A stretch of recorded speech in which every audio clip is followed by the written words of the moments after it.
Salut les amis, alors nous voici de retour pour parler de la suite de McCorbin, le tome 5 qui s'appelle Cartes d'Ivoire, toujours de Anne Bishop. Et encore une fois, j'ai bien envie de râler sur le titre parce qu'en anglais c'est Etched in Bone et je ne vois pas le rapport. Dire gravé dans l'os et Cartes d'Ivoire, ça n'a aucun putain de lien. Et gravé dans l'os, je vois très bien pourquoi. Après le livre que j'ai lu, je me dis ah bah oui, alors que Cartes d'Ivoire, je sais pas. Il y a des cartes, effectivement, mais je vois pas où est l'ivoire, où est le rapport avec l'ivoire, non. Donc depuis le début, je suis pas d'accord avec les titres de cette saga, je trouve que les titres originaux sont bien, et je comprends pas pourquoi, quand on les traduit, on les change par quelque chose qui n'a aucun rapport, et qui, à chaque fois, ne me paraît pas même avoir de lien avec l'histoire. Ce coup de gueule passé. Commentaire général, je lis ce tome 5 parce que j'ai aimé les 4 précédents, même si, comme je vous ai dit, la guerre était réglée dans le tome 4, moi, je me disais qu'il allait peut-être avoir des retombées, ou que certains humains allaient encore vouloir se battre, ou que les aînés allaient encore faire des trucs, etc. Enfin, bon, je pensais qu'il allait avoir des suites, entre guillemets, de la guerre, et que déjà 2 tomes sur 5, je me disais que c'était pas beaucoup. Mais non, malheureusement, on repart sur une enquête un peu comme dans les 3 premiers. La différence, c'est qu'effectivement, les aînés sont toujours là, le monde est plus post-apo qu'avant, vu que, il y a plein de villes humaines qui ont disparu, les autres règnent partout et les humains savent que à la moindre incartade ils vont se faire tuer, etc. Donc l'ambiance a changé, mais on est déjà revenu dans l'ambiance du début et la guerre n'a duré qu'un tome. Je pense que c'est peut-être le plus gros point négatif et la plus grosse déception que j'ai eue dans ce tome, mais sinon il est quand même plutôt sympa. Résumé, donc je vous disais, on a eu la guerre dans le tome d'avant, il y a eu des morts des deux côtés. Tout le monde a été choqué par le massacre des loups, où il y a eu Joe, je crois qu'il s'appelait, qui était tué et qui était transformé en mi-loup, mi-humain, qui a été mis au sommet d'une pile de cadavres de loups, etc. Donc même les intuits, les humains des communautés vie simple, etc. Donc tous ceux qui n'avaient pas spécialement de problème avec les loups, ils ont aussi été choqués, etc. Donc encore, les humains qui veulent collaborer avec les surnaturels sont encore plus déterminés à le faire et à faire un peu amende honorable pour faire pardonner leur espèce. Et il y a quelques humains qui ont encore plus la haine, mais qui vont essayer de fermer leur gueule, d'être plus discrets, parce qu'ils savent que sinon ça va chier. Et les surnaturels, ça va, mais en fait, au début du livre, les aînés nous disent on comprend que normalement on a éliminé les humains qui posaient problème et qu'on a laissé que ceux qui posaient pas de problème, mais il y a encore des humains qui posent problème, on comprend pas comment les distinguer. Donc la problématique dans ce livre, ça va être de comprendre qu'est-ce qui va pas chez les humains qui posent problème sans pour autant avoir fait partie du mouvement les humains avant tout, sans pour autant être des gros connards, en gros de manière visible, des humains un peu plus sournois. Encore une fois, est-ce que ça mérite de détruire l'humanité parce que cette sournoiserie pourrait être cachée chez tout le monde ? Est-ce que ça mérite de faire disparaître l'humanité des formes de terrain indigène pour pas que cette sournoiserie les gagne eux ? Et qui soient corrompus par l'humanité en quelque sorte, ou est-ce qu'il faut juste supprimer des individus donnés, et si c'est le cas, comment les distinguer ? Ça va être la problématique de ce tome. Le méchant de ce tome va être Cyrus Montgomery, donc le frère de Crispin, je crois qu'il s'appelle, celui qu'on appelle Monty depuis le début. Et j'ai appris dans ce tome qu'il était noir, et je n'en avais aucune putain d'idée, donc c'est bien de ne pas insister sur les descriptions, sur les couleurs des gens, etc. Mais là, ça aurait peut-être été bien de le dire un peu plus. Après, c'est peut-être moi qui suis pas réceptive aux descriptions, mais je pense quand même que quand les descriptions jouent, entre guillemets, dans l'histoire ou dans la manière dont les gens sont traités, etc., je m'en souviens. Et là, non. J'ai pas le souvenir qu'on nous l'ait dit concernant sa fille, sa mère, sa sœur, etc. D'ailleurs, sa sœur, comme elle est adoptée, c'est pas sûr, donc je ne sais pas. Mais on nous l'a dit à propos de Cyrus, donc si Cyrus l'est, je pense que Monty l'est aussi. Donc tant mieux que dans ce monde, apparemment, le fait d'être noir, ça fait aucune putain de différence, vu que ça a jamais été mentionné avant. Mais j'aurais bien aimé le savoir avant, perso, et que ce soit un peu plus dit. Donc Cyrus Montgomery, qui va être le vilain petit canard de la famille, je sais pas, le mouton noir de la famille, j'allais dire le canard noir, et je me disais non, c'est pas ça. Sa famille à Monty, elle est bien sympa, hein. Depuis le début, on a vu sa mère, sa sœur, les enfants de sa sœur, et puis sa fille. Sa fille qui est un peu peste, mais qui est quand même, dans l'ensemble, plutôt gentille et mignonne.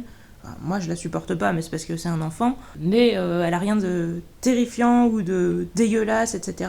Et je peux vous dire que cette autrice, quand elle a décidé de faire des persos haïssables, vous pouvez pas les aimer. C'est pas possible, à mon avis. S'il y a quelqu'un parmi vous qui a réussi à aimer Cyrus Montgomery, je lui prierai de m'envoyer un message pour m'expliquer pourquoi, parce que, je comprendrais pas. Et puis dans le premier tome, c'était pareil avec Asia. Les méchants de ce livre, généralement, ils sont juste là pour qu'on se dise « Oh putain, j'ai envie de les buter, oh putain, j'ai envie de les buter ». Et à la fin, quand ils crèvent, on est là en mode... Merci. Je sais pas, c'est un talent particulier d'être capable de faire des méchants qu'on peut haïr à ce point, parce que moi je suis plutôt du genre à aimer les méchants en temps normal, parce qu'en temps normal les gentils ont tendance à être plats, et les méchants ont tendance à avoir plus de personnalité. Dans les livres d'Anne Bishop, pour l'instant, c'était pas du tout le cas. Les persos qui ont plus de personnalité, c'est ceux qui sont plus détaillés, donc c'est les héros. Mais globalement, personne n'a vraiment de dilemme, de paradoxe, de complexité mentale qui fait qu'on sait pas trop ce que la personne va faire et tout. Non, les gens sont vraiment simples. C'est peut-être un peu un défaut, même si comme l'univers est cool et que tout ce qui se passe est mignon, qu'il y a beaucoup de scènes qui sont drôles, etc. Voilà, les personnages sont attachants, l'univers est cool et classe et intéressant, etc. Donc pour moi, c'est pas du tout un problème entre guillemets grave, mais je pense que ce qui fait que ce livre est bon et pas génial, c'est en partie justement que ces personnages sont extrêmement simplistes. Alors il y a que Meg, je pense qu'il y a vraiment une profondeur et des questionnements, des tortures mentales, etc. Un petit peu Simon, mais c'est déjà un peu secondaire. Et après, sur les autres, on est vraiment sur du personnage post-it. Et c'est quand même un petit peu dommage. Enfin, post-it, je sais pas, parce que comme je vous dis, il y a beaucoup d'informations, mais c'est des informations concrètes et pas du tout des trucs psychologiques ou émotionnels, etc. quoi. C'est vraiment, vous savez, où est-ce qu'il habitait, qu'est-ce qui lui est arrivé dans sa vie, bon, si c'est un surnaturel, de quelle espèce il est, quelles sont les personnes auxquelles il tient, etc. Mais qu'est-ce qu'il aime faire dans la vie, etc. Mais c'est pas quelque chose qu'on peut internaliser. Histoire. On suit toujours Meg, on suit aussi toujours, je crois, Vlad, Simon... On suit aussi Cyrus, et ça c'est bien. J'aime bien qu'on ait les points de vue des connards. Là, c'est pas des méchants, c'est vraiment des connards, hein, comme je vous dis.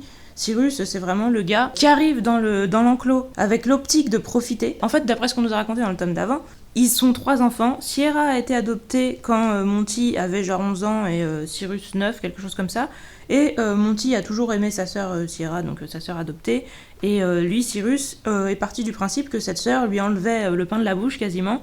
Et que du coup, il était moins heureux à cause d'elle. Et il a passé toute leur enfance à lui faire payer en lui disant si j'ai pas ci, c'est à cause de toi, si j'ai pas ci, c'est à cause de toi. Donc en gros, elle lui a donné plein de choses. Et elle l'a tout le temps... couvert, etc., parce qu'elle se sent redevable vis-à-vis de lui, qu'elle se sent coupable vis-à-vis de lui, et lui, il en profite à fond, donc il l'exploite complètement, cette meuf. Pareil, sa femme, il la traite comme une sous-merde. Ses enfants, bah, il les utilise seulement pour faire pleurer dans les chaumières, et à côté de ça, il en a rien à foutre. Donc le mec est un connard, mais puissance 10, hein, vous pouvez vraiment pas lui trouver de qualité. Donc il arrive parce que sa sœur lui a dit que sa mère et ses enfants à elle et Lydie logeaient entre guillemets gratuitement à l'enclos parce que les surnaturels sont amis avec Monty. Donc Cyrus s'est dit tiens, je vais pouvoir emménager là-bas. Moi aussi, vu que je suis de la famille, ça va me permettre de payer un loyer gratuit. Et puis qui sait, je pourrais trouver moyen de voler les surnaturels, etc. Parce qu'il y a plein de gens qui manquent de nourriture et qui veulent, qui trouvent que les surnaturels sont favorisés par rapport aux humains et tout. Donc je vais pouvoir les voler pour faire du business. Donc le gars arrive en disant moi j'ai besoin d'un appartement et compagnie. Évidemment, Meg a tout de suite des prémonitions qui lui disent que ce gars...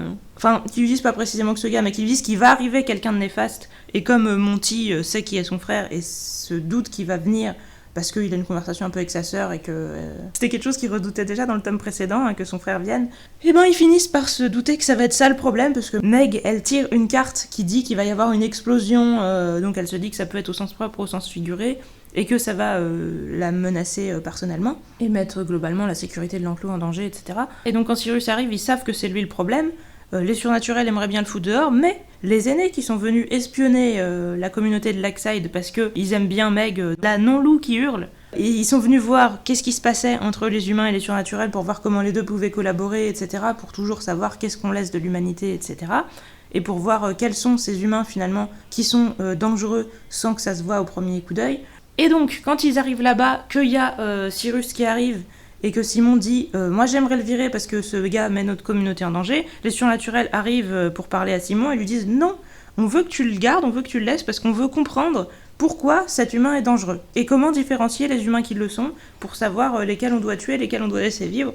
Donc il faut qu'il reste. Donc Simon le vit assez mal évidemment, tout le monde le vit un peu mal, sauf Monty et sa famille qui se disent bon, ils sont gentils de laisser une chance à notre frère, on va essayer de faire en sorte que ça se passe bien. Évidemment le gars est un gros connard donc ça se passe pas bien et il va y avoir une escalade de conneries qu'il va faire dans l'enclos. jusqu'à ce que vous pouvez certainement prévoir, parce que c'est un truc très classique dans toutes les sagas de romance.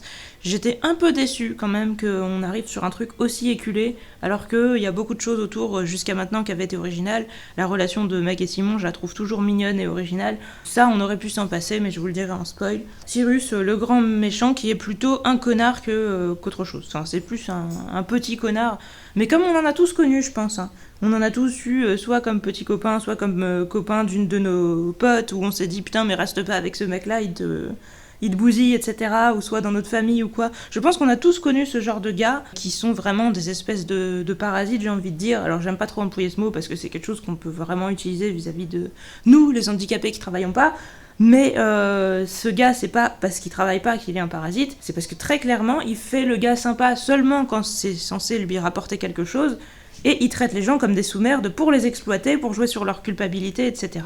Enfin voilà, il fait que se servir des gens, et il a une haute opinion de lui-même, et il méprise absolument tout le reste du monde. Quasiment à chaque fois qu'on est de son point de vue, quand il pense aux femmes, il les traite constamment de salopes, etc. On peut pas se dire que c'est pas réaliste, je pense qu'on en a tous croisé dans nos vies, et on s'est tous dit, ces gens-là, s'ils pouvaient crever, ça serait peut-être mieux. Au moins, on aura ce défouloir-là. Concept. Je pense que le concept, justement, c'est de montrer, comme je vous disais, un nouveau type de connard. Parce que pour l'instant, on avait vraiment vu que les racistes radicalisés, des gars vraiment qui voulaient massacrer des loups, etc. Et donc des mecs qui sont plus en mode, je veux exploiter mon prochain que je veux massacrer mon prochain. On n'en avait pas vraiment vu, enfin, on avait un peu vu le contrôleur, peut-être. Mais voilà, un gars vraiment en mode parasite qui peut avoir l'air sympa au premier abord, qui peut jouer sur la corde sensible en essayant de faire pitié, etc. pour au final se servir des gens. On n'en avait pas vu, donc voir ce mec, qu'est-ce qu'il va faire dans une communauté de surnaturel, comment la communauté de surnaturel va le gérer, etc. C'est un peu la problématique de ce livre, et évidemment, je pense qu'on peut pas le nier, la problématique principale de ce livre, c'est de faire enfin avancer la relation entre Simon et Meg, et de faire le moment, entre guillemets, catalyseur ou quoi, qui va faire en sorte que les deux réalisent qu'ils s'aiment, etc., pour que ça se termine en on va se mettre ensemble, parce que pour l'instant, depuis le début, leur histoire n'avance pas. Alors moi j'aime bien, ça m'a fait penser à Clamp tellement c'était mignon, mais comme je vous dis, j'aurais préféré que ça avance par un autre moyen que celui-là qui est vraiment trop déjà vu. Déroulement de l'intrigue, comme je vous ai dit, on a une alternance de points de vue, encore une fois beaucoup de points de vue, y compris un peu le point de vue des aînés et compagnie. Est-ce que c'est bien, est-ce que c'est pas bien ? Bah, j'ai quand même trouvé que le livre partait moins dans tous les sens que le précédent. Je me suis pas du tout sentie perdue, contrairement au précédent. Là j'ai eu l'impression que c'était quand même simple. Je pense quand même du coup que cette autrice fait mieux justement les enquêtes, etc. Qu'elle fait très bien les persos de connards et les moments où on peut pas les condamner. Enfin, ouais, le côté vraiment enquête, elle le fait mieux que le côté grosse guerre. C'est un peu malheureux parce que moi c'est vraiment ce que je voulais voir, le côté grosse guerre, et c'est vraiment ce qui me faisait être motivée par cette saga précisément.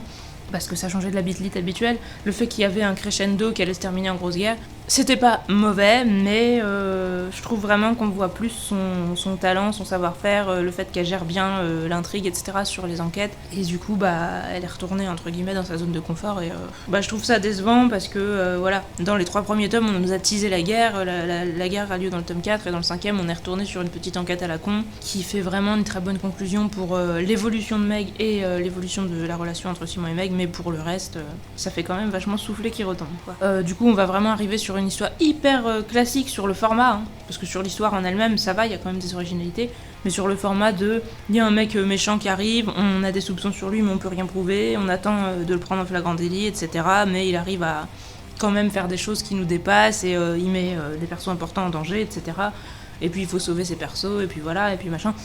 Bon, sur ça, c'était vraiment hyper classique et je trouve ça un petit peu dommage. À la fin, j'y reviendrai. Les personnages, là, on est vraiment pour découvrir ce fameux Cyrus. Qu'est-ce qu'il a de si horrible que ça ? Comment il fonctionne ? Outre lui, on a évidemment sa femme et ses enfants, qui sont tous plus ou moins contaminés par sa dégueulasserie. Sa femme, ça a l'air d'être un espèce de... Elle a l'air vachement apathique, en fait. De temps en temps, elle chouine, et de temps en temps, elle fait ce qu'il dit. Il a l'air de pas vraiment la battre, mais menacer régulièrement de le faire. Genre, il lui monte son poing et ça la calme, ou des trucs comme ça, donc ça pue vachement. Ça a l'air d'être une droguée, etc. Donc, Puis lui, il arrête pas de dire ouais, comment j'ai pu me mettre avec ça, qu'est-ce qu'elle est moche, quand je pense que tel détail, je l'ai trouvé sexy quand je l'ai rencontré, mais ça l'était à petite dose, il faudrait jamais vivre avec les gens, etc. Enfin, il pense des trucs horribles sur elle de manière un peu continue. Donc on peut pas trop s'empêcher d'avoir un petit peu de pitié d'elle quand même si même si elle a vraiment pas l'air très intéressante. Et puis ses enfants, il y a un garçon et une fille, et très clairement, le garçon est une grosse merde qui est en train d'imiter son père, et qui traite super mal sa sœur, et qui apparemment limite l'agresse un peu sexuellement, quoi. C'est pas vraiment qu'il la viole, mais il a l'air de lui faire des attouchements, des menaces, des trucs un peu comme ça. Je crois que c'est un autre enfant ou quelqu'un qui dit qu'il a carrément dit qu'il voulait la prostituer ou un truc comme ça. Donc, on sent qu'il va devenir comme son père et qu'il est mal barré. Donc toute cette famille, on voit bien que c'est vraiment la déchéance humaine, j'ai envie de vous dire. Et évidemment, à côté de ça, on avait Twyla, la mère de Monty, qui, elle, les loups disent qu'elle est comme une louve, etc. parce que c'est celle qui est capable de gérer les enfants, de vraiment leur gueuler dessus quand il le faut, et d'être gentille avec eux quand il le faut, etc. Elle adopte Bug à un moment, c'est très mignon. Je vous le dis, vous allez peut-être me dire c'est un spoil, mais bon, c'est au milieu du livre, et c'est plutôt un détail, entre guillemets. Mais voilà, il y a une scène très mignonne où elle aide Bug, et je crois que c'est Sam qui lui demande est-ce que genre tu vas être la grand-mère de Bug ou un truc comme ça, et elle lui fait est-ce que il a déjà des grands-parents, et comme tout le monde dit non, elle dit dans ces cas-là oui. Et à un moment on lui demande de choisir son camp entre Monty et Cyrus, et elle dit je choisis de faire partie de la meute des loups. Donc c'était une manière d'être impartiale entre guillemets entre ces deux enfants, mais c'était aussi une manière quelque part de s'intégrer, et donc elle représente vraiment un côté entre guillemets positif. Monty lui il est vachement torturé parce que même si il trouve que son frère est un gros connard, il a pas forcément envie qu'il se fasse buter ou quoi, mais il aurait vraiment aimé qu'il rentre pas là-dedans et qu'il foute pas la merde. Puis il aime aussi sa sœur, et il est dégoûté de voir comment sa sœur devient en compagnie de Cyrus. Parce que c'est ça aussi que ce tome nous permet de voir, c'est que Syrah, qui était une fille quelconque dans le tome d'avant, en fait là, on la voit se transformer en carpette devant Cyrus, et ça nous montre entre guillemets comment des personnes justement peuvent détruire psychologiquement des gens fragiles. Syrah qui a l'air d'être juste une fille un peu travailleuse, etc., mais assez soumise et discrète, quand Cyrus est là, elle se met à gueuler pour lui, parce qu'en gros lui il lui dit ramène-moi de la nourriture, alors que normalement il y a du rationnement et que chacun peut avoir que sa part, et il lui prend sa nourriture à elle, et donc elle va en redemander pour elle, on lui dit non, et du coup elle pique un gros scandale, alors qu'avant elle avait jamais fait ça, quoi, en disant oui mes enfants ils vont mourir de faim, j'ai dit que je l'avais fait tomber, j'ai quand même le droit de la faire tomber, machin, enfin. Et elle fait ça plusieurs fois, où elle fait des grosses crises, parce que elle a été forcée entre guillemets un peu par Cyrus. Et on se rend compte que jusque-là, si elle a été une loseuse dans sa vie, si elle a perdu son mari, ses boulots précédents, etc., c'est parce que Cyrus est toujours venu dans sa vie pour l'exploiter, et que les gens l'ont quittée elle, vu qu'elle voulait pas quitter Cyrus, quoi. Donc les gens, c'est son mec, et puis c'est aussi des boulots qui l'ont virée parce que elle devait aussi leur demander plus d'argent, ou faire comme si elle en avait pas alors qu'ils savaient qu'il lui en avait donné, etc. Mais en gros, c'est parce que Cyrus la taxait à chaque fois. Donc on peut explorer ça aussi, les espèces de relations malsaines entre des gens qui se font exploiter par d'autres, encore une fois le côté vraiment parasite de Cyrus. Mais à côté de ça, je dirais pas qu'il y a grand chose de nouveau. On entend toujours parler des autres Cassandra Sangué, Espoir et la fameuse Jean. On en entend toujours parler, on sait qu'ils sont toujours en vie, qu'elles vont pas trop mal, etc., qu'elles sont dans leur communauté, où elles sont un peu intégrées et tout, et qu'il peut potentiellement y avoir des gens qui veulent les retrouver pour les enlever, et qu'il faut toujours les protéger. Il y a le médecin, Dominique Lorenzo je crois, qui disparaît, et Meg a une vision de sa voiture accidentée dans un coin, etc., et donc ça pue un peu pour sa vie. Et on sait qu'il lui est arrivé ça parce que des gens voulaient l'interroger justement sur les Cassandra Sangué, vu qu'ils savaient qu'il travaillait avec lui. Donc il y a toujours des trucs chelous sur ce plan-là. Mais niveau perso, je vous ai dit, on va avoir un peu des trucs qui se passent vis-à-vis de Meg et de Simon, mais sinon rien de spécial. À part justement toute la découverte de Cyrus et de sa psychologie et de comment il détruit le monde autour de lui. Et l'air de rien, c'est intéressant, parce que même si moi je suis quelqu'un qui aime bien les persos nuancés, qui aime bien aimer les gens qui ont des mauvais côtés et tout, mais c'est vrai que des fois il y en a quand même des gros connards comme ça qui ont vraiment aucune qualité. Les montrer c'est pas plus mal. Cette auteure en fait elle a vraiment un don pour montrer des persos très simples et gentils, et simples et dégueulasses. Parce que c'est un peu le contraire de Frank Herbert en fait, où tous ces persos ont tendance à être d'une subtilité super impressionnante, tout le monde est super intelligent, on a l'impression qu'il y a que des gens qui ont fait bac plus 5 minimum dans tous ces persos. Là c'est vraiment le contraire, on a quasiment que des gens où on sent qu'ils n'ont pas de diplôme, on sent qu'ils sont pas, voilà, ils savent à peine parler ou des trucs comme ça, mais il y a ceux qui sont des grosses merdes et ceux qui ont des très bonnes intentions et où du coup on trouve ça mignon et pas dérangeant entre guillemets, qu'ils soient pas très intelligents. Il n'y a pas de gens intelligents dans ce livre, mais quelque part c'est un peu justifié par l'univers parce que les humains qui ont toujours été un peu mis en infériorité par les surnaturels, on est vraiment dans un monde beaucoup plus sauvage, beaucoup plus campagne, beaucoup moins sophistiqué que notre monde à nous. Donc le fait que tout le monde paraisse un peu plus sortir de la cambrousse, etc., ça peut se justifier, quoi. Et en tout cas, ça paraît cohérent avec le contexte. Apparence, je me souviens qu'on nous a dit que Meg, elle avait les cheveux bruns courts. Et c'est vrai qu'elle avait les cheveux teints dans le premier tome et que depuis qu'ils sont plus teints, elle s'était fait couper. Puis elle a les yeux gris, qu'elle a l'air donc un peu quelconque, voire... garçon manqué, elle est pas spécialement belle et tout. Les loups, ils l'aiment comme elle est. De toute façon, ça a jamais été le physique qui comptait pour eux, même s'ils aimaient pas quand elle avait sa teinture parce qu'ils trouvaient que ça puait. Et ça, d'ailleurs, je suis bien d'accord. D'ailleurs, dans ce tome, ils disent que les loups aussi, ils aiment pas l'odeur de la peinture neuve. Je pense que oui, que ça me semble plutôt réaliste. Autant je pense qu'ils aiment les odeurs des poubelles, autant je pense que vraiment les odeurs de peinture... pas ouf. J'ai pas l'impression qu'on a eu des descriptions de Cyrus, on en a eu parce qu'on sait qu'il est vraiment baraqué, qu'il peut éventuellement avoir l'air sympa. En fait, il ressemble un peu à Monty, donc il peut avoir l'air aussi sympa que Monty s'il en a envie, mais dès qu'il s'en donne pas la peine, il a vraiment l'air flippant. Et il a un peu le don aussi de faire flipper les gens avec juste des regards, tout en faisant genre un sourire et en parlant avec un ton sympa, mais avoir un regard qui te dit si tu fermes pas ta gueule, je te bute, ou des trucs comme ça. Donc sur ces expressions de visage, etc., il y a des trucs un peu intéressants aussi. Mais bon, c'est pas la catégorie qui cassera des briques. Personnalité, je vous dis, elles sont extrêmement simples. Voilà, juste un talent pour faire les connards, mais c'est tout. Évolution, la seule... il y a 2 évolutions. Il y a Meg toute seule et Simon et Meg, je dirais. Meg toute seule qui va avancer pour faire son jeu de cartes pour que les Cassandra Sangué aient plus besoin de se couper, qui veut vraiment se débrouiller toute seule et qui va y être obligée dans l'histoire par la force des choses, et donc Meg va agir plus que d'habitude. Faut reconnaître que vu qu'elle a pas beaucoup de capacités physiques, etc., d'habitude, à chaque fois qu'il y a de l'action, Meg, on la cache. Enfin, elle est extrêmement utile, parce que faire des prédictions du futur, c'est extrêmement utile, mais une fois qu'il y a de l'action, elle est rangée. Alors que là, l'histoire va faire en sorte qu'elle soit dans l'action contre son gré. Donc Meg, on va la voir plus que d'habitude, elle va être obligée de se dépasser, etc. Simon et Meg, ils avançaient de manière très lente. Le tome 3, ils s'étaient donné la main. À la fin du tome 4, ils se sont baignés nus ensemble.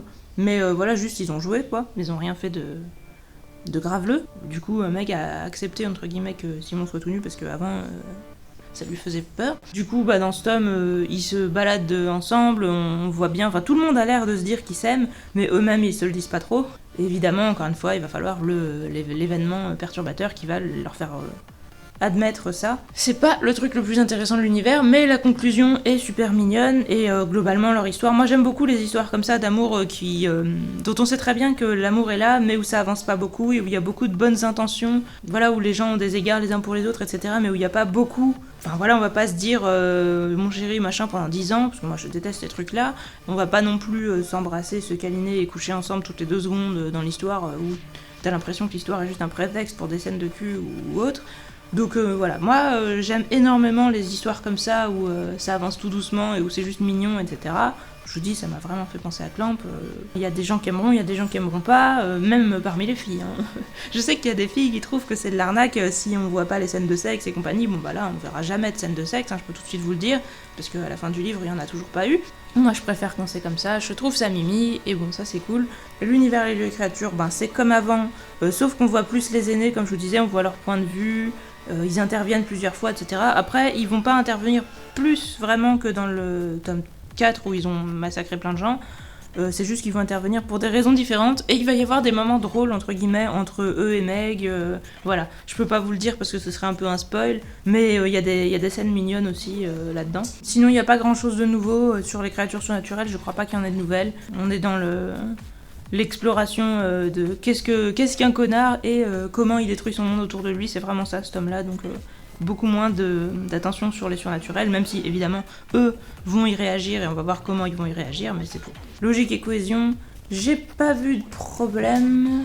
Je vous avais parlé la dernière fois de l'anecdote de Simon qui disait, je crois que c'était dans le tome 2, oui, c'est comme quand les filles disent qu'elles vont se repoudrer le nez alors qu'en fait elles vont faire pipi. Et dans ce tome-là, il y a un moment où je sais plus, Meg ou une autre fille dit qu'elle va se poudrer le nez, et les loups, entre guillemets, ne la croient pas et la suivent.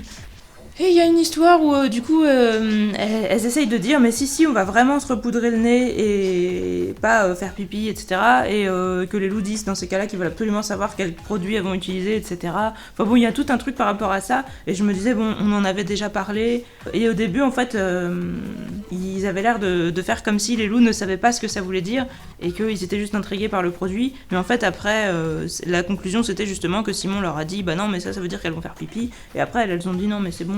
Voilà, enfin, en gros, ils ont rebondi là-dessus. Du coup, je me disais qu'au début, ils allaient oublier, entre guillemets, qu'on avait déjà eu un dialogue où Simon disait ça. Et en fait, non, finalement, c'est intervenu dedans. Donc c'était juste pour mettre une petite scène drôle, entre guillemets. Mais sur une blague qu'on avait déjà vue. Je trouve que c'était pas la peine, entre guillemets, de revenir sur ça. Mais peu importe, hein. C'est pas une incohérence à proprement parler. Mystère et découverte, là, il y en a vraiment pas beaucoup. À part, justement, si vous vous intéressez à la psychologie des connards et comment ils détruisent leur environnement proche et comment c'est mieux de les dégager. Mais sinon, pas plus que ça. L'écriture, elle est toujours aussi bien qu'avant. Comme je vous avais dit, j'avais eu un petit problème avec le tome 4 qui n'était plus présent dans ce tome 5. Donc, clairement, l'autrice est meilleure pour faire des enquêtes que pour faire des guerres avec... plein de persos, comme je vous ai dit, mettre les points de vue de peut-être 20 ou 30 persos différents sur un livre qui est somme toute assez court, où les persos sont pas du tout détaillés, où on connaît juste là où ils habitent, quelle espèce ils sont, et quels sont leurs proches, quels sont leurs éventuellement hobbies principaux ou quoi, mais ça se limite à 4 lignes, on va dire, sur la personnalité de chacun. Je peux pas, je veux bien suivre 20 persos ou 30 ou plus, mais j'ai besoin qu'ils aient une personnalité précise, qu'on ait passé du temps avec eux, etc. quoi. Sinon, au bout d'un moment, je me rappelle plus qui est qui et tout, donc c'est peut-être mieux dans ces cas-là d'avoir 5-6 persos et pas 20, quoi. Donc voilà, je trouve que ce livre a été mieux géré que le précédent, et c'est dommage parce que j'étais beaucoup plus hypée par la guerre que par des enquêtes toujours en mode il y a des humains qui font des conneries et les surnaturels vont les faire payer, bon. J'aime bien sûr, hein, mais c'est moins épique, c'est moins fou, c'est moins ambitieux, c'est moins original.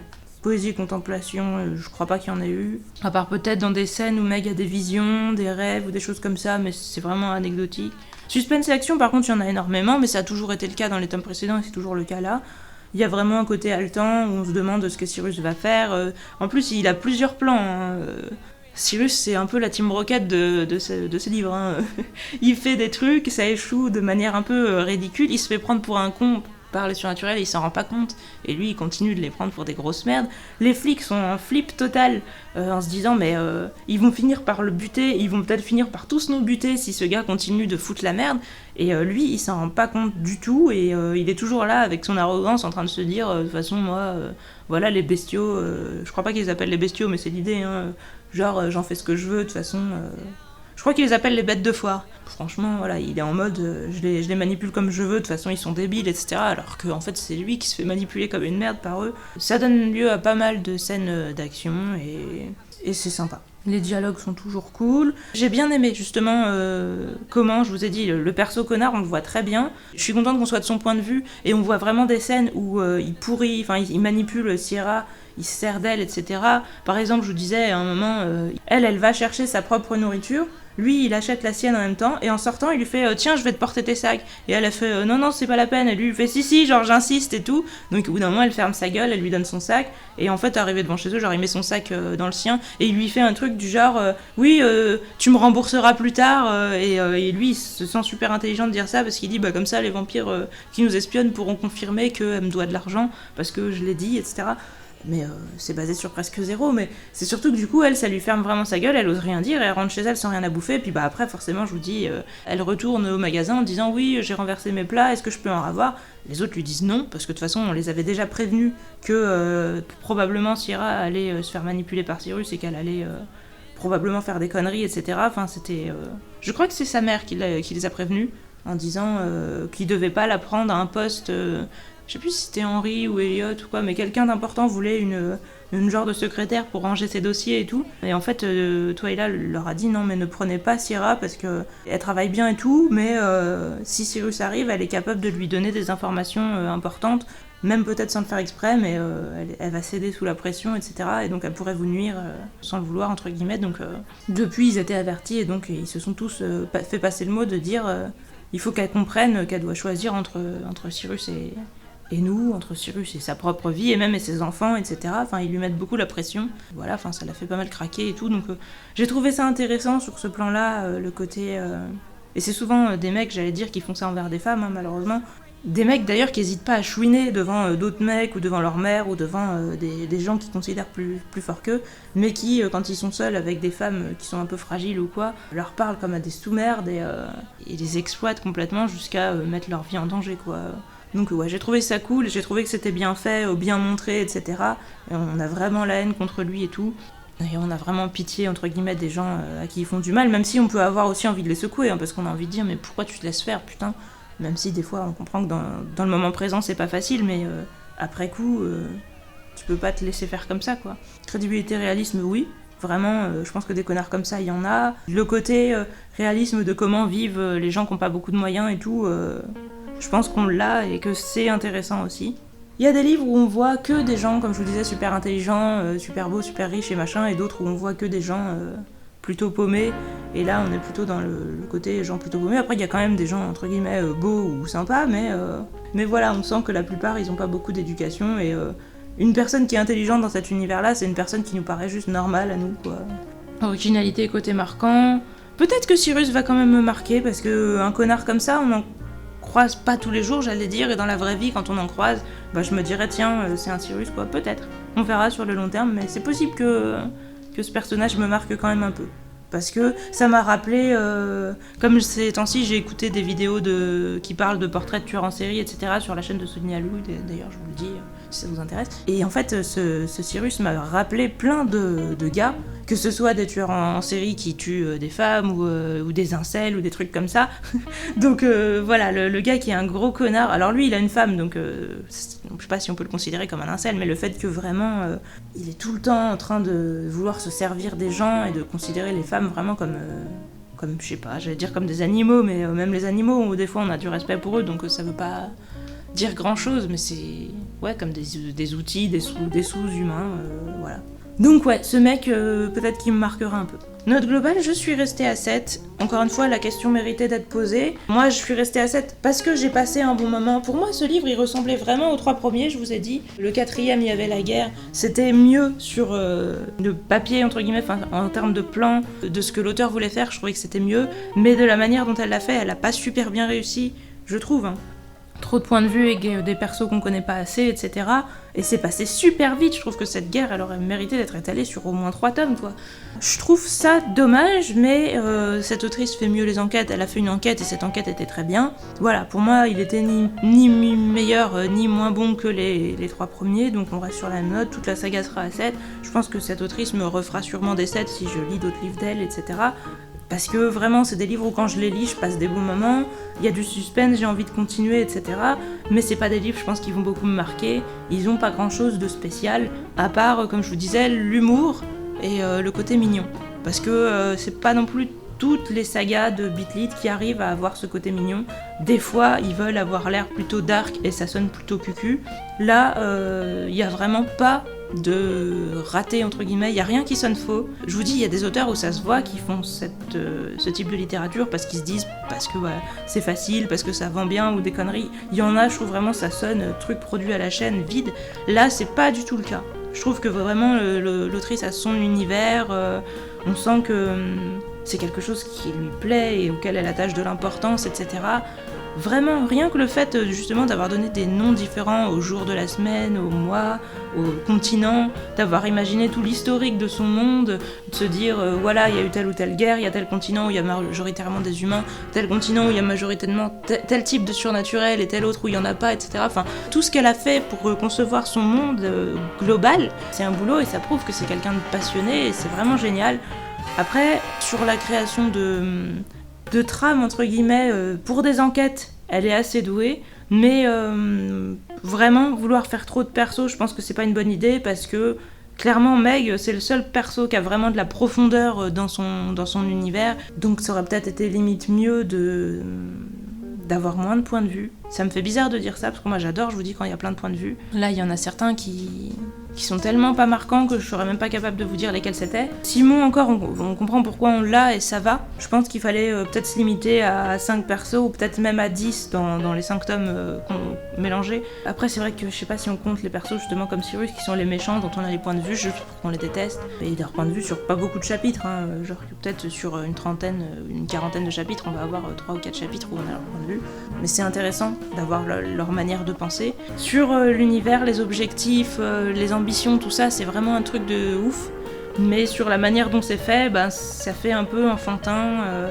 Donc je sais pas quel âge a l'autrice, est-ce que encore elle est jeune et qu'elle a le temps de s'améliorer et qu'il faut juste qu'elle prenne la main et tout, ou est-ce que justement c'est quelqu'un, un peu comme ses persos, qui a pas spécialement fait d'études, etc., qui écrit juste par passion, et où du coup ça se sent que c'est quelqu'un qui fait avec ce qu'elle a, entre guillemets. Ça peut avoir l'air très méchant ce que je dis, mais le truc c'est qu'elle le fait quand même bien, parce que quand je repense à des livres comme La Communauté du Sud, hein, le True Blood en livre, où l'auteur sortait des trucs genre dès qu'elle sort un mot de plus de 3 syllabes, quasiment elle va faire c'est le mot du jour, je vais l'écrire sur mon calendrier ou machin, enfin on aurait dit qu'elle était fière d'être stupide. Vraiment ça m'énervait, mais c'était pas possible quoi.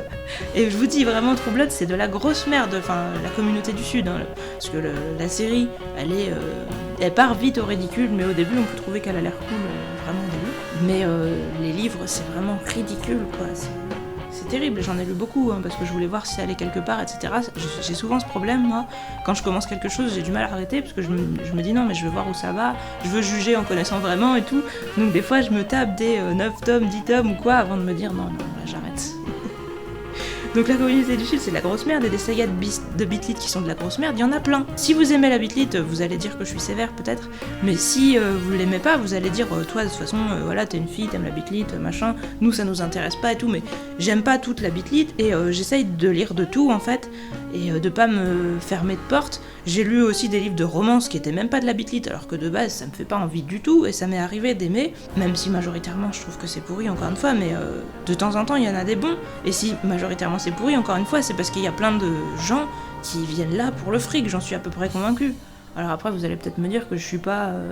j'ai pas la science infuse ou l'honnêteté infuse ou je sais pas quoi, et je suis pas capable de déterminer qui a fait les choses de manière honnête et qui les a fait pour le fric, mais c'est le sentiment que j'ai, encore une fois, vous pouvez m'affirmer ou me confirmer avec ce que vous savez. Je vous dis ce que je ressens, encore une fois, ça veut pas dire que je suis hyper sûre de moi, et que tous ceux qui pensent pas comme moi, je pense qu'ils sont des connards et que c'est des gens débiles et tout. Pas du tout, moi je vous dis ce que je pense comme je le pense, parce que je trouve ça important que vous compreniez en fait qu'est-ce qui se passe dans ma tête. Mais si vous avez des infos que j'ai pas et que vous voulez me mettre à jour, je suis complètement ouverte à ça et ça m'intéresse, etc. Du coup, cette saga, je l'ai bien aimée, mais elle mérite un 7 et pas plus parce que elle a pas grand chose d'exceptionnel à part justement son univers. Je trouve justement que ça se sent que l'autrice aime son univers, etc. Et ça, c'est super agréable. Il y a vraiment un côté mignon, innocent, sincère, etc. dans cette saga qu'on ressent trop rarement, je trouve. Qui a un côté frais, j'ai envie de dire. Donc, saga très, très mignonne et tout, mais pas super marquante parce que j'aurais préféré un truc plus ambitieux, plus épique et tout, mais c'est moi aussi, hein, chacun ses goûts. En tout cas, sur le côté histoire d'amour, c'était très mimi.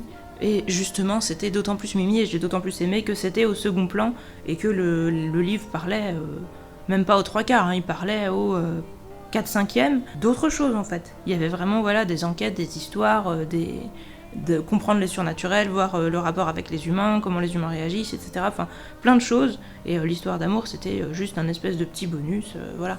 C'était la cerise sur le gâteau ou le sucre dans le café, ou voilà. C'était pas le centre, et c'est ça qui me plaît bien. Voilà, sur ce, je vais spoiler.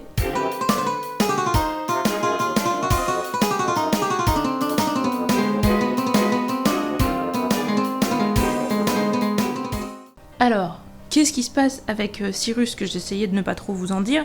Une première fois, il s'associe avec des voleurs, il leur dit il va y avoir un arrivage de viande, etc., pour qu'ils aillent voler la boucherie des surnaturels, sauf que les surnaturels étaient au courant qu'il allait faire ça, et que du coup, ils lui ont fait croire justement qu'ils allaient avoir un arrivage spécial, mais comme vous le savez peut-être, parce que je vous l'ai peut-être déjà dit, la viande spéciale dans cette saga, ça veut dire de la viande humaine.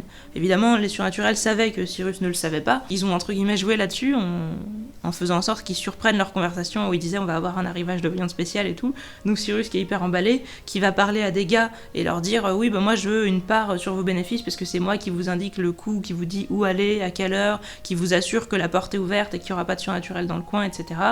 Voilà, donc il demande une part des bénéfices, mais lui, il se mouille pas, il est dans son appart avec sa femme et ses enfants, donc il a un alibi tout près, et c'est les gars qui y vont. Évidemment, les gars, les surnaturels, encore une fois, attendent qu'ils aient bien fait les sacs de bouffe, etc., et ils débutent quand ils sortent. Parce qu'il faut qu'il y ait les preuves, entre guillemets, qu'ils étaient vraiment venus pour ça et tout. Donc il les bouffe, etc.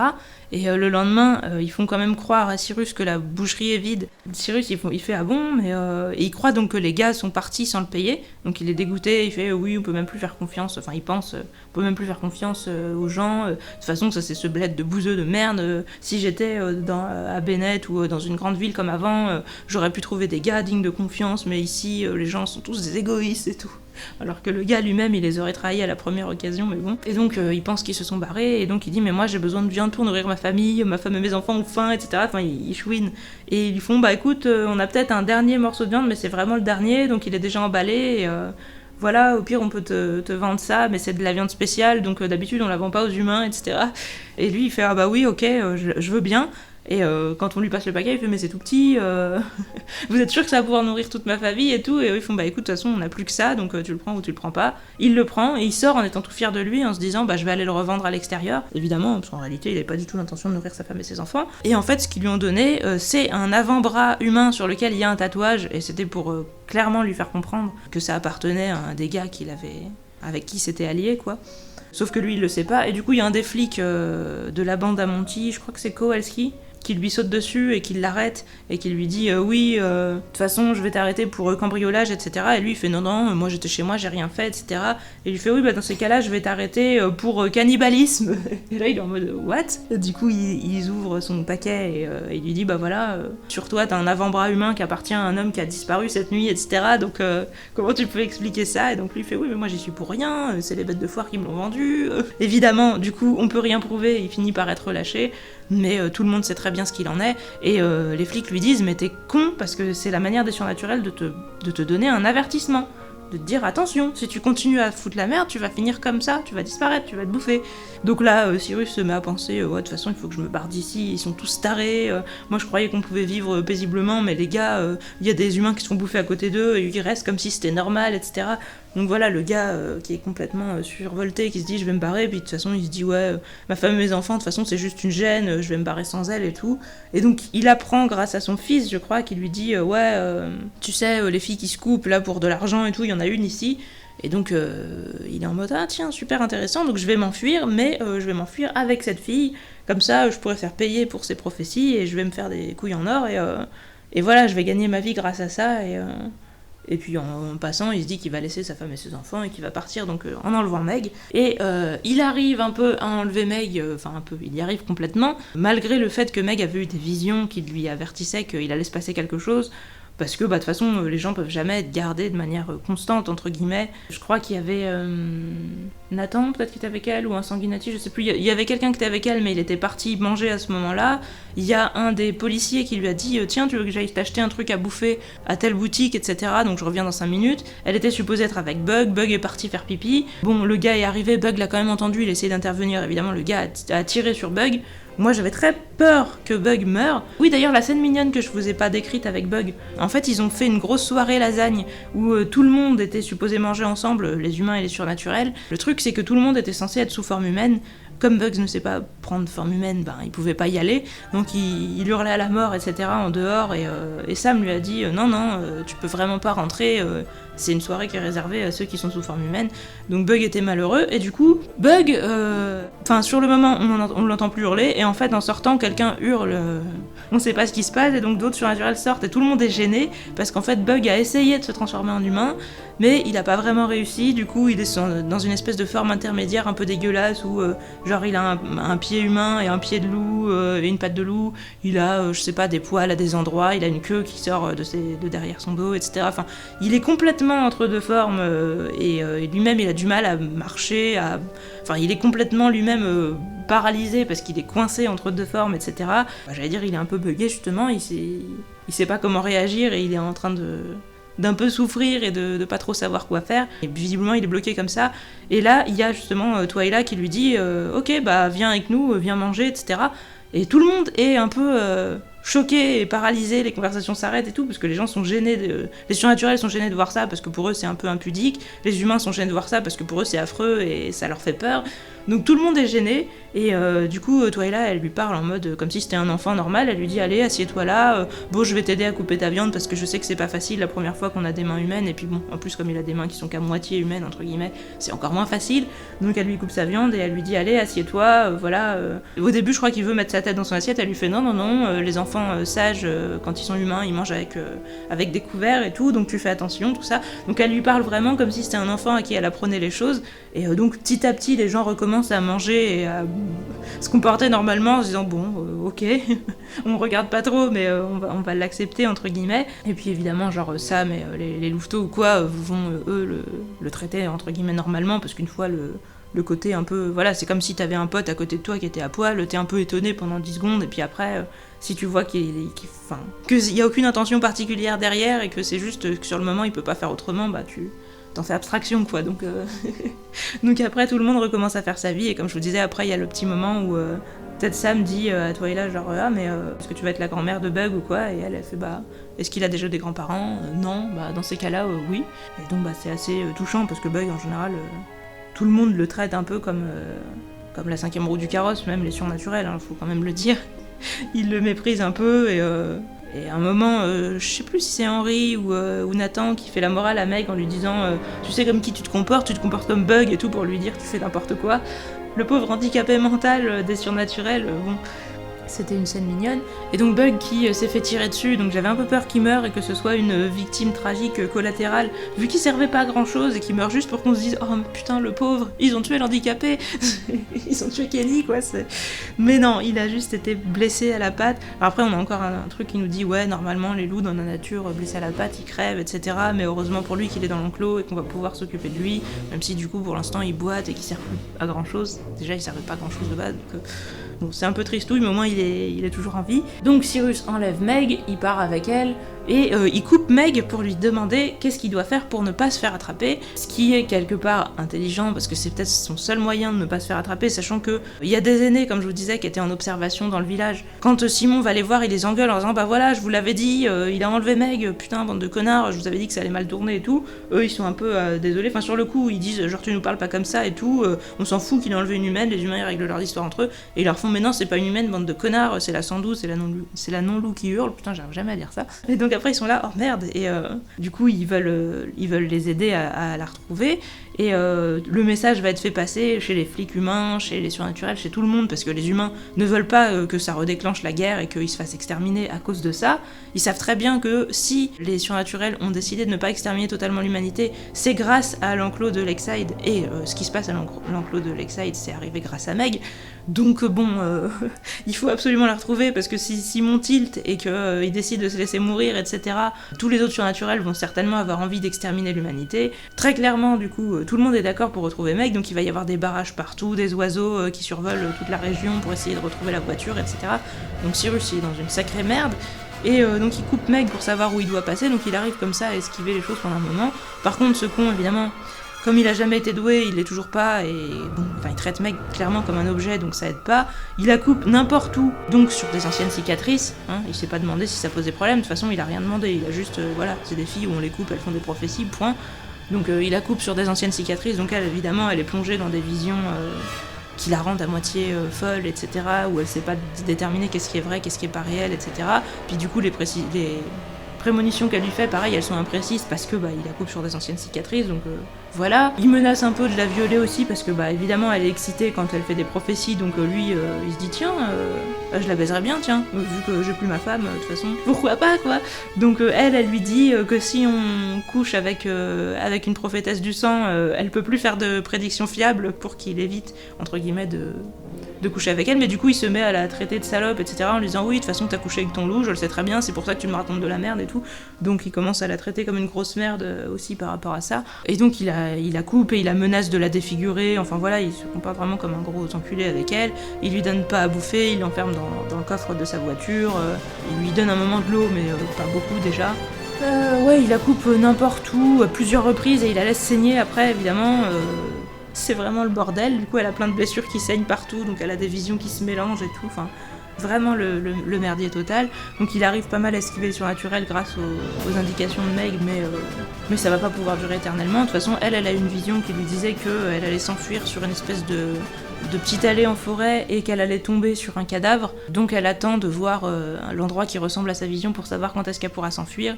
Et elle y arrive sur une espèce d'aire d'autoroute. Il y a un camionneur, je crois, qui les a repérés et qui va les dénoncer à des flics. Et donc Cyrus va vouloir s'enfuir, mais il a un pneu à plat et il y a un mec qui s'enfuit à ce moment-là. Donc il va un peu essayer de la rattraper, mais rapidement il va se dire bon, il vaut mieux que je m'enfuis moi-même parce que de toute façon puis je dirais qu'elle a fugué, que c'est pas de ma faute, cette putain de meuf, voilà. Et que moi j'essayais juste de me balader en voiture et que j'ai quand même bien le droit de faire ce que je veux. Malheureusement, pour lui, évidemment, ça ne va pas se passer comme ça. Il a donc un pneu crevé, sa voiture va être interceptée par les aînés qui vont lui exploser la gueule. Je l'ai lu ligne par ligne, donc j'en ai un peu mieux profité. J'ai vraiment bien aimé. Il dit que genre il vole en l'air et qu'il y a un truc, genre une corde qui comprend pas ce que c'est, qui se détache de sa ceinture. Bon... on comprend bien que c'est ses intestins. J'ai plus profité de cette scène que des autres vu que je l'ai lu ligne par ligne. Et voilà, il se fait défoncer par les aînés. Ensuite, les corbeaux et les autres qui préviennent donc la meute, enfin les flics, Simon et compagnie, cherchent. Et ils retrouvent donc un tas de vêtements appartenant à Cyrus et le rasoir de Meg et la mâchoire de Cyrus. Parce que les surnaturels, des fois, ils laissent un petit truc pour dire on peut témoigner, entre guillemets, que c'était cette personne-là. Des fois, ils laissent des papiers d'identité ou quoi, mais là, voilà, ils ont laissé la mâchoire inférieure. Il y a des flics qui essayent de le cacher à Monty, mais bon, il l'a quand même vu. Donc ils battent quand même pas mal et ils gueulent un peu et tout, parce que bon, c'était quand même son frère, même s'il savait que c'était un gros connard. Mais bon, il savait bien que ça lui pendait au nez, quoi. Et donc il y a des gens qui demandent est-ce que sa mâchoire lui a été arrachée de son vivant ou après sa mort, et il y en a qui disent de son vivant. Je sais pas sur quoi ils se basent pour dire ça. En tout cas, ce qu'on nous a pas décrit la mâchoire dans le détail, est-ce que c'était juste un os ou est-ce qu'il y avait encore de la chair autour et tout, ça je ne sais pas. En tout cas, voilà, une mâchoire et un rasoir sur une pile de vêtements, c'est tout ce qui reste de Cyrus. Et ensuite, il va falloir retrouver Meg qui est en train donc d'agoniser dans une cuvette où il y a un cadavre effectivement, et où elle s'est pété la cheville, elle peut plus se relever, en plus elle a des visions. Donc elle est dans un univers à moitié onirique où elle sait plus qu'est-ce qui est réel et qu'est-ce qui est pas réel. Elle a super soif parce qu'elle a perdu beaucoup de sang, etc. Elle a des blessures ouvertes alors qu'elle est dans un endroit sale. Donc c'est pas super ouf pour elle.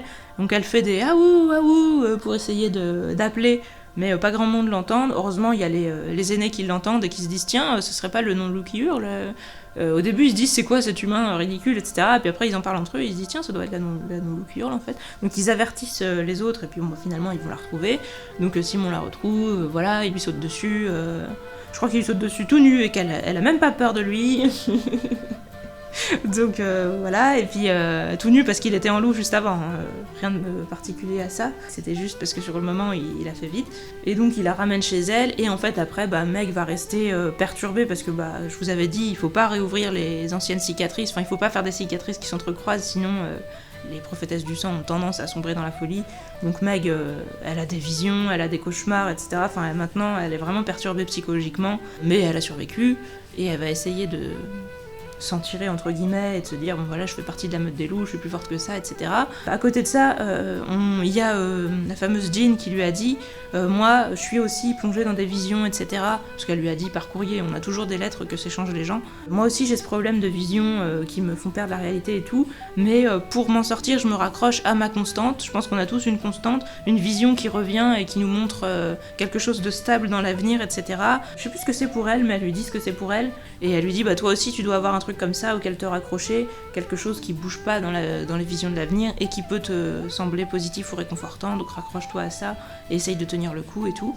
Et donc Meg, le truc qui revient dans sa vision, qui était stable, etc., et qui lui semblait positif, c'était que quand elle avait demandé qu'est-ce qui allait se passer sur le long terme avec son avenir ou l'avenir Je sais plus si c'était à propos de Simon ou d'elle, mais en tout cas, c'était à propos d'un des deux. Elle avait tiré une carte avec, je sais plus si je vous l'ai déjà dit dans le tome précédent, je sais plus si c'était déjà le cas, avec un couple et une lune en forme de cœur. Et elle l'avait tiré plusieurs fois, et elle-même, elle savait pas trop, entre guillemets, quoi en penser ou ce que ça voulait dire. Oui, je crois que c'était déjà le cas à la fin du tome précédent, parce que c'était pour ça justement qu'elle avait proposé, entre guillemets, un rencard à Simon dans l'eau, tout nu.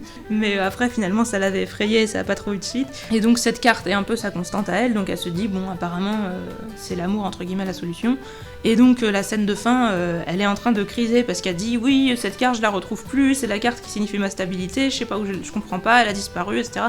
Donc Simon cherche pour elle, même s'il il est un peu, il se dit c'est peut-être dans sa tête, en ce moment elle sait plus ce qui est réel et ce qui est pas réel, donc peut-être que cette carte n'a jamais existé. Mais bon, il cherche dans l'appart, il cherche quelque chose qui aurait son odeur et qui serait sous un meuble ou quoi. Il finit par la retrouver, il lui redonne, et elle est super contente et il lui dit, en voyant la carte, il lui dit mais la lune elle a une drôle de forme quand même. Puis elle lui dit bah c'est un cœur. Elle lui fait bah non, un cœur ça a pas cette forme là. Elle fait non, mais c'est pas un cœur comme on a dans la poitrine, c'est un cœur romantique. Et lui il fait ouais, genre j'ai jamais compris pourquoi les humains trouvaient qu'un cœur était romantique alors que quand on leur offre un cœur de quelque chose qu'on a tué, ils sont pas contents et tout. Enfin tu vois, il lui sort un truc comme ça et elle fait mais non, mais tu comprends rien, machin. Je sais plus qui, parce que quelqu'un a dit à Simon, je crois que c'est Monty d'ailleurs, mais en tout cas c'était un des flics, ou c'était peut-être Burke. Je crois que c'était Burke, ouais, qui dit à Simon qu'est-ce que vous allez faire, et sur le coup Simon il croit que c'est par rapport à l'enclos, et en fait il lui fait non qu'est-ce que vous allez faire par rapport à Meg, parce que tout le monde voit bien que vous êtes amoureux, pourquoi vous faites rien. Et Simon il lui fait mais non, mais je suis pas du tout sûr d'être amoureux, j'en sais rien, en plus voilà, on n'est pas de la même espèce et tout. Et lui il fait bah écoutez, moi vous savez ce que je vois quand je vous vois vous, Meg et Sam. Et Simon il fait bah non, il fait bah je vois une famille. Et ça lui parle à Simon pour le coup. Autant dire qu'il était amoureux, il était en mode oh je sais pas et tout, autant quand on lui dit qu'ils sont une famille, il se dit ah bah ouais en fait c'est vrai et tout. Donc après il se dit ben peut-être que, ou je sais pas, peut-être que. Et du coup quand Meg lui parle de cette carte qui signifie l'amour et tout, ils en discutent un peu et ils disent bon bah tu sais voilà, on pourrait peut-être essayer d'être en couple. Je sais plus qui le dit en premier. Et Meg elle commence à flipper. Je crois qu'ils doivent se dire on pourrait essayer le sexe ou quoi. Parce qu'au début, je crois qu'ils se disent, bon, bah, de toute façon, on peut considérer qu'on est un couple et machin, et ils sont d'accord tous les deux pour dire ça. Mais après, ils se disent, je sais plus qui dit, mais qu'est-ce qu'on fait pour le sexe. Mais mec, ça l'a fait flipper. Et donc, Simon, il fait, bah, tu sais, t'inquiète pas, hein, les loups, on s'accouple une fois par an, et c'est seulement quand on sent que la femelle est en chaleur. Donc, Et du coup, après, Meg, elle a l'air déçue, en mode, ah ouais, une fois par an, c'est tout. Enfin, et du coup, ça le fait sourire, et il fait, bah, tu sais, t'inquiète, vu que je prends aussi forme humaine, quand je suis sous forme humaine, je peux être excitée n'importe quand, comme les humains mâles, et du coup, si t'es en chaleur plus souvent qu'une louve, je peux m'adapter, quoi. Donc voilà, quoi. C'était mignon, c'était rigolo, et donc à la fin, ils s'embrassent, et je crois qu'ils disent, ouais, c'est ça, ils disent, ouais, tiens, on sait pas trop si on va se mettre en couple ou pas, parce qu'on sait pas trop ce qu'on peut faire et ce qu'on peut pas faire et tout, donc on a qu'à essayer de s'embrasser pour voir si on aime bien, voilà, pour commencer doucement et tout. Et donc ils s'embrassent, et en fait, ils recommencent, et puis après, ils se disent, bon, bah, je crois qu'on aime bien et tout. Et du coup le livre se termine un peu comme ça, et je me dis bah voilà, ça m'a vraiment fait penser à Clamp. Je vous dis, ce côté où il se passe absolument rien et où on comprend qu'ils vont se mettre ensemble parce qu'il y a un baiser. Et ce que j'ai bien aimé, c'est que pendant toute la saga, on nous a parlé de cul. C'était pas une saga entre guillemets qui se censurait ou quoi, mais on nous en a parlé plus parce que voilà, à propos de soit de filles qui voulaient coucher avec des surnaturels juste pour avoir des sensations fortes, soit parce que voilà, il y a des mecs qui traitent les filles comme des salopes. Bon, je vous ai dit, il y a eu l'épisode de Clarence qui tripote sa sœur et qui veut la prostituer, etc. Et où ça choque un peu les gens. Mais justement, il faut entre guillemets oser l'écrire, un truc comme ça, un truc incestueux, malsain, dégueulasse avec 2 enfants. Et où le gamin fait clairement ça parce qu'il imite son père en plus. Donc clairement la saga, c'est pas qu'elle s'est censurée ou qu'elle a pas parlé de cul, mais il y en a pas du tout eu dans la relation Simon-Meg, non pas par censure, mais parce que c'était une relation justement Mimi qui était plus basée sur, comme je vous disais, une relation enfant-animal de compagnie, où Meg c'était plus l'enfant et Simon c'était plus l'animal. Voilà, où ils étaient en mode on se réconforte, on se comprend, on se câline. Il y avait vraiment un côté relation interespèce où on s'en demande pas trop, on essaye de se découvrir, etc. Et c'était beaucoup plus doux, tranquille et rassurant, etc. que les relations de couple classiques, je trouve, où il y a plein de livres où ils insistent sur le côté oh là là, il était tellement excitant que je me roulais par terre et j'étais en train de baver, j'avais les yeux qui saignent, etc. Bon, vous savez peut-être à quel livre je pense quand je dis les yeux qui saignent, mais je trouve que des fois ça peut être intéressant, entre guillemets, d'imaginer un être surnaturel qui nous provoque un désir tel qu'on peut quasiment en mourir. Mais au bout d'un moment, si ça tourne toujours autour des mêmes trucs, c'est chiant. Et ces temps-ci, vous avez vu, j'étais un peu saoulée par tout ce qui était cul et tout ça, donc ça me fait du bien d'être dans une saga où on est sur autre chose et où on peut avoir des sentiments profonds, positifs, mignons et tout ça, sans pour autant que ça soit toujours basé sur le cul. Ça m'a fait du bien, c'était un grand bol d'air et c'était frais, etc. Et j'ai vraiment bien aimé. Je continuerai à lire cet auteur, même si je vais peut-être pas enchaîner, on va peut-être faire une pause, parce que je pense que je vais perdre des gens si je continue à parler beaucoup de Beat Lit. Je sais qu'il y a des gens ici qui n'apprécient pas spécialement la Beat Lit et qui vont se dire, si elle commence à nous faire des sagas de Beat Lit où il y a 5 tomes, 10 tomes, 15 tomes, 20 tomes, n'est-ce pas, le Cercle des Immortels ou des trucs comme ça, on n'est pas rendu. Soyez rassurés, je vais pas lire avec vous le Cercle des Immortels parce que j'ai pas trop aimé non plus, mais... Voilà, c'était moins nul que la Communauté du Sud, mais c'était quand même pas ouf. C'était quelconque, on va dire. Genre, je mettrais peut-être 5 ou un truc comme ça. Je vais essayer de faire un peu autre chose. En tout cas, cette saga, elle avait quand même son originalité. Je pense que je m'en rappellerai. Ce sera un bon souvenir. Des sagas de Beat Lit qui m'ont laissé des bons souvenirs. Il y en a eu plusieurs. Je vous avais dit, si anime, pareil. Ambiance mignonne, relations amoureuses qui m'ont touchée, etc. Il y en a plusieurs comme ça où je m'en souviens et je me dirais ouais, ça reste des trucs cool, pas prise de tête, etc. Je dis pas que c'est les livres qui vont nous marquer dans notre vie, mais c'est sympa. N'hésitez pas à me dire ce que vous pensez, sauf si c'est de la merde. Je sais pas encore ce que je vais lire la prochaine fois, mais j'ai hâte de le savoir encore une fois. Et sur ce, je vous dis à la prochaine. Salut!